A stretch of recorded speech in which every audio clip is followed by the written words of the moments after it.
అందరికీ నమస్కారం అండి. ఎస్ఎల్ తెలుగు స్టోరీస్కి స్వాగతం. నేను చెప్పబోయే కథ పెళ్లి ఒప్పందం, ఎపిసోడ్ నంబర్ 40. మరిన్ని కథల కోసం మా ఛానల్ని సబ్స్క్రైబ్ చేయండి.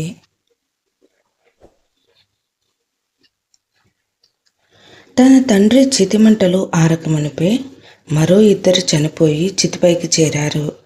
ఒకదాని తర్వాత మరొకటి కోలుకోలేని దెబ్బలు. రాహుల్ కాబట్టి తట్టుకుని నిలబడ్డాడు. ఎందుకంటే తన రెండో కొడుకు విక్రమ్ కోసం. విక్రమ్ రెండు పేర్లను కలిపి విక్కీగా విక్రమ్ను పిలుచుకుంటున్నాడు. రాహుల్ దృష్టిలో ఇద్దరూ కలిసి విక్కీగా ఉన్నారు. ఇద్దరి రూపాలు ఒక్కటే కావటంతో వివేక్ను కూడా విక్రమ్లోనే చూసుకుంటాడు. వివేక్ చనిపోయాడని ఎవరు అనినా సరే ఊరుకోడు. ఇక వివేక్ విక్రమ్లు ఒకరిని వదిలి ఒకరు అప్పటి వరకు లేరు. అలాంటిది తన తోడ పుట్టినవాడు ఇక లేడని ఆ పశుహృదయంకు తెలియదు. రాహుల్ తెలియనివ్వకూడదని అనుకున్నాడు. విక్కీ వివేక్ గురించి అడిగితే వాళ్ళమ్మ దగ్గర ఉన్నాడని చెప్తూ ఉంటాడు. ఇది మిహిరా రాహుల్ గతం. ఇప్పుడు చెప్పు, రాహుల్ ఎలాంటివాడో అంది సరస్వతి గారు. అది సరే మేడం, అసలు విక్కీ ఎక్కడ ఉన్నాడు? మరి నాతో విక్కీని ఎందుకు కలవనీయలేదు అని అనుమానంగా అడిగింది మిహిరా.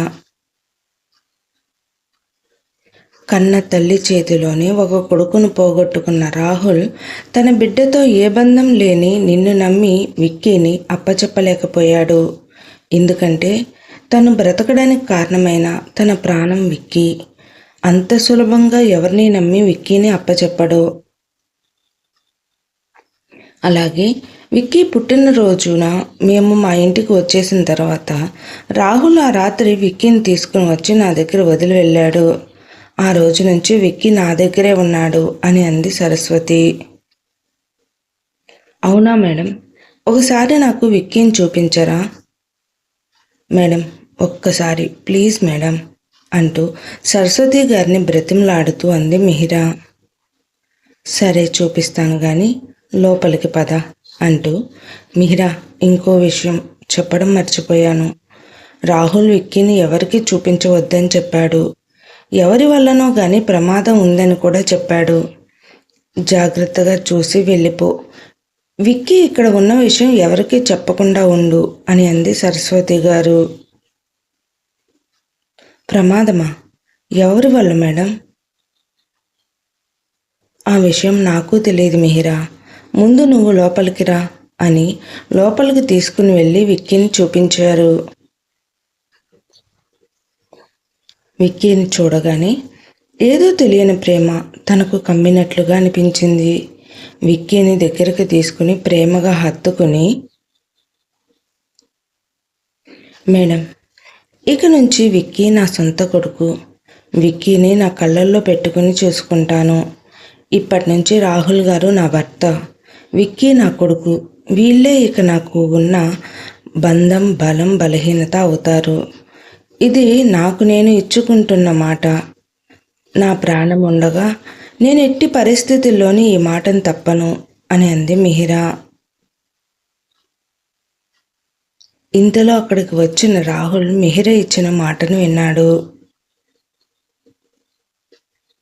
అమ్మా, నేను మీకు ఏం చెప్పాను? ఇక్కడ మీరు ఏం చేస్తున్నారు అని కోపంగా అన్నాడు రాహుల్. అది రాహుల్ అని సరస్వతి గారు చెప్పబోతుంటే ఇంతలో మిహిరా రాహుల్ దగ్గరికి వెళ్ళి, నాకు ఇప్పటి వరకు మీరంటే ఏమిటో తెలియదు, కానీ ఇప్పుడు మీ గురించి తెలిసిన తర్వాత మిమ్మల్ని వదిలి ఉండాలి అనిపించడం లేదు. నా వల్ల మీకు ఎలాంటి హాని జరగదు. నన్ను కన్నవారి మీద ఒట్టు. దయచేసి నన్ను మీ భార్యగా, విక్కీకి తల్లిగా స్వీకరించండి అని అంది మిహిరా.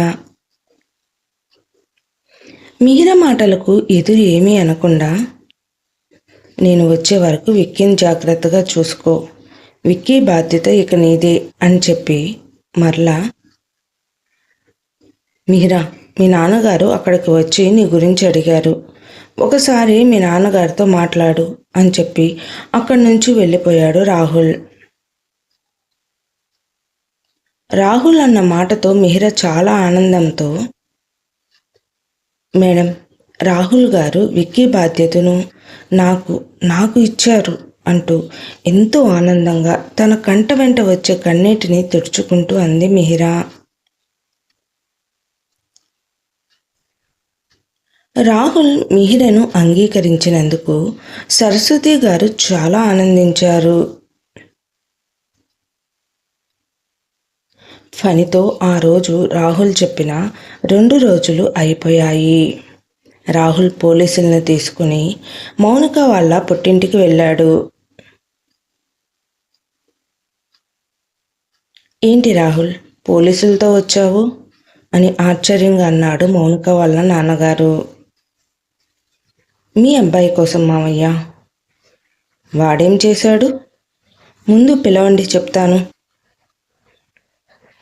మనోజ్, మనోజ్ అంటూ పిలిచాడు. ఏంటి నాన్న అని వచ్చి పోలీసులను చూసి భయంతో పారిపోతుంటే ఇంతలో అక్కడ ఉన్న పోలీసులు మనోజ్ను పట్టుకున్నారు.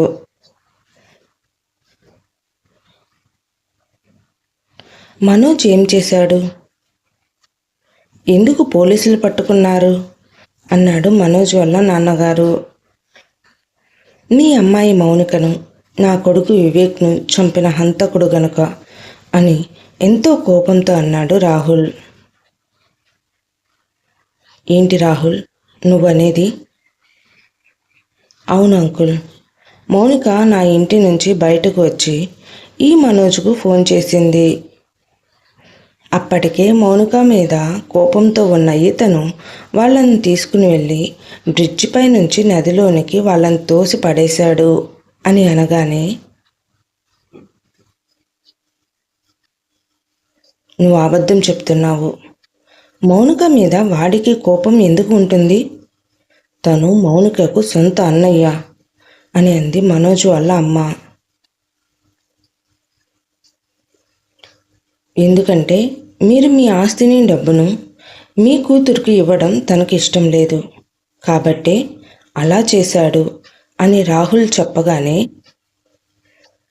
వాళ్ళ నాన్న మనోజ్ను కొట్టి ఎందుకు చేసావురా, ఇలా తోడబుట్టిన దాన్ని ఎవరైనా చంపుతారా అంటూ కోపంగా అన్నాడు. మనోజ్ ఆవేశంగా, ఏం చేయను, అది తన అత్తా మామయ్యను ఇంటి నుంచి పంపితే మీరు దానికి సపోర్ట్ చేశారు. కానీ నా భార్య మాత్రం మీ ముందు అణిగి మణిగి ఉండాలి. దానికి పిల్లలు పుడితే వాళ్లకు డబ్బు బంగారం ఇచ్చారు. మౌనిక బిజినెస్ చేస్తాను అంటే దానికి అయ్యే డబ్బు మొత్తం మీరే ఇస్తాను అన్నారు. ఇంకా ఆస్తిలో ఎక్కువ శాతం దానిదే అన్నారు. అది మీ అండ చూసుకుని రెచ్చిపోయింది. అందుకే వాళ్ళ అత్తారింటిని వదిలి వచ్చి మీరు కంగారు పడతారని నాకు ఫోన్ చేసి చెప్పింది. నేను తనని వెనక్కి వెళ్ళమని ఎంతగానో నచ్చ చెప్పాను. దానికి మౌనిక నాతో గొడవ పెట్టుకుంది. దాంతో నేను కోపంతో మౌనికను నెట్టేశాను. అనుకోకుండా నీళ్ళల్లో పడిపోయింది. ఇంకా ఈ విషయం బయటకు రాకూడదు అంటే వివేక్ కూడా బ్రతికి ఉండకూడదు. అందుకే వాడిని కూడా ఆ నదిలో పడేశాను. ఇక నేను ఈ విషయం గురించి ఎవరికి చెప్పకుండా జాగ్రత్త పడ్డాను అన్నాడు మనోజ్.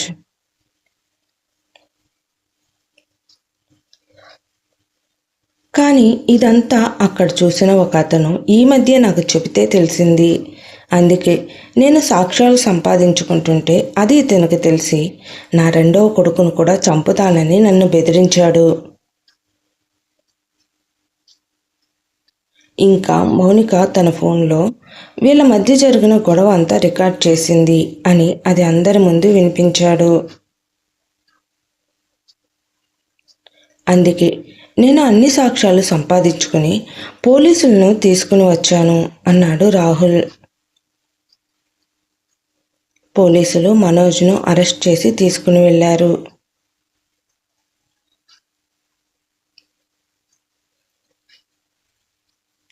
ఇక రాహుల్ మిహిరా విక్కీతో ఆనందంగా ఉన్నాడు. సూర్య వాసంతిని పెళ్లి చేసుకుని హ్యాపీగా ఉన్నాడు.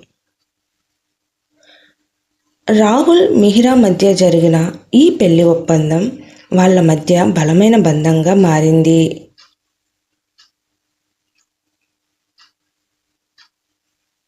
ఇక్కడితో ఈ కథ ముగిసిందండి. నా సిరీస్ చదివి నన్ను ప్రోత్సహిస్తున్న వారందరికీ నా హృదయపూర్వక ధన్యవాదాలు. మరలా మరొక కొత్త కథతో మీ ముందుకు వస్తాను. నా కథ నచ్చినట్లయితే దయచేసి సబ్స్క్రైబ్ చేసి, లైక్ చేసి, షేర్ చేయండి. Thank you.